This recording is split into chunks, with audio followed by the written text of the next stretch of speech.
Semua teorinya diruntuhkan. Wahhabun serang Gus Baha sebagai raja ahlul bid'ah hingga menyebutnya manusia kaya ilmu tapi miskin iman.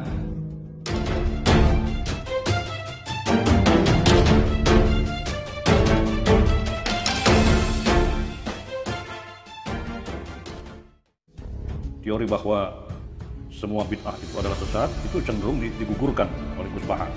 Ya. Itu tidak ada sabut ta'lim, tidak ada pengajaran dahulu dari Rasulullah SAW, tapi itu direspon oleh malaikat dan tentu disetujui oleh Rasulullah SAW. Maka ini satu kepastian bahwa tidak semua bid'ah, tidak semua hal yang baru itu dolalah itu saja. Kesimpulannya memang di mata Gus Baha bid'ah itu nggak ada. Ya kalau begini modelnya kan nggak salah kalau saya sebut justru Gus Baha ini sudah termasuk sebagai pelindungnya ahli bid'ah atau rajanya ahli bid'ah.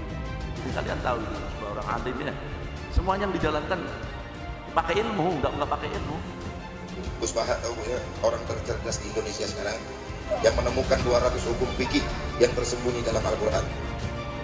Menurut saya inilah salah satu tipe orang yang disebut dengan kaya ilmu tetapi miskin iman, yang nggak ada guna.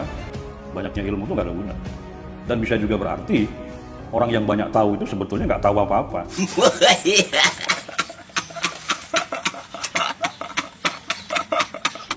Kita lihat Gus Baha ya benar, banyak hal dia melakukan hal-hal yang memperlihatkan dia nggak tahu apa-apa. Kaum Wahhabun memang merupakan kaum yang paling kurang ajar yang sangat mengancam ajaran Ahlussunnah wal Jamaah di Indonesia. Kaum yang pikirannya sangat kolot, sehingga dengan pemahaman agamanya sangat minim itu, mereka berani menyesatkan ulama-ulama yang keilmuannya jauh lebih luas dan diakui oleh ulama di seluruh dunia. Mansur Al-Marabi, manusia koplak yang segerombolan dengan pentolan Wahhabun Basalamah ini, berani-beraninya menyebut Gus Baha sebagai rajanya ahlul bid'ah, hingga menghina Gus Baha sebagai manusia yang luas ilmu namun miskin iman. Namanya tidak begitu dikenal, namun dari ajaran-ajarannya nampak jelas bahwa dia dari kalangan Wahhabun yang gencar menyerang amaliyah-amaliyah warga Nahdien, seperti yang selama ini dilakukan oleh pentolan-pentolan Wahhabun lainnya.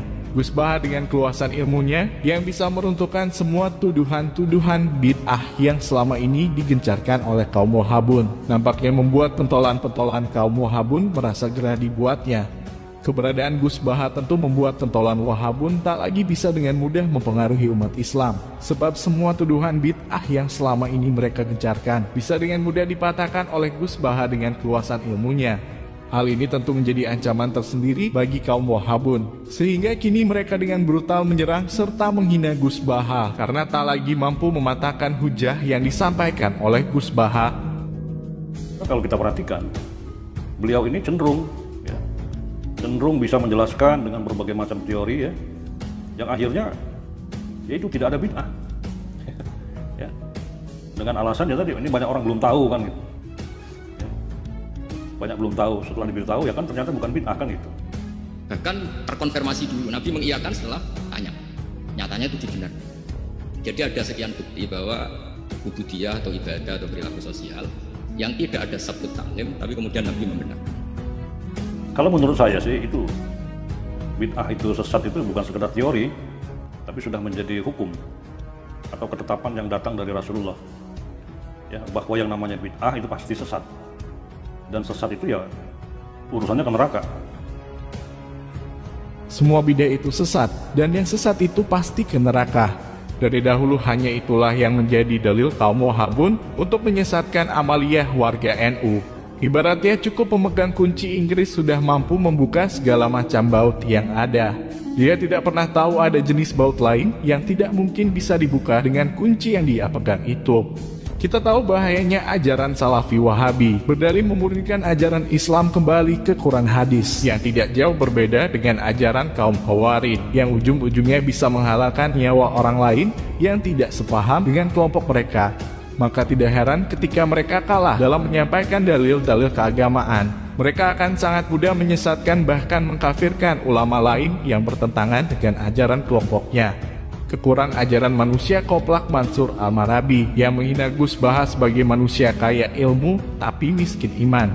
tentu menunjukkan kepada kita semua bahwa sesungguhnya dia adalah manusia bodoh yang tak mampu melawan keilmuan Gus Baha. Sehingga karena dia tak mampu itulah, akhirnya yang bisa dia lakukan hanyalah menghujat serta menghinanya. Manusia menjijikan memang Mansur Al-Marabi ini mengakui sendiri bahwa keilmuan Gus Baha tiada tandingan, namun tidak mau mendengarkan apa yang beliau sampaikan. Dia justru malah menyerang serta menghina Gus Baha dengan narasi-narasi yang penuh dengan kebencian.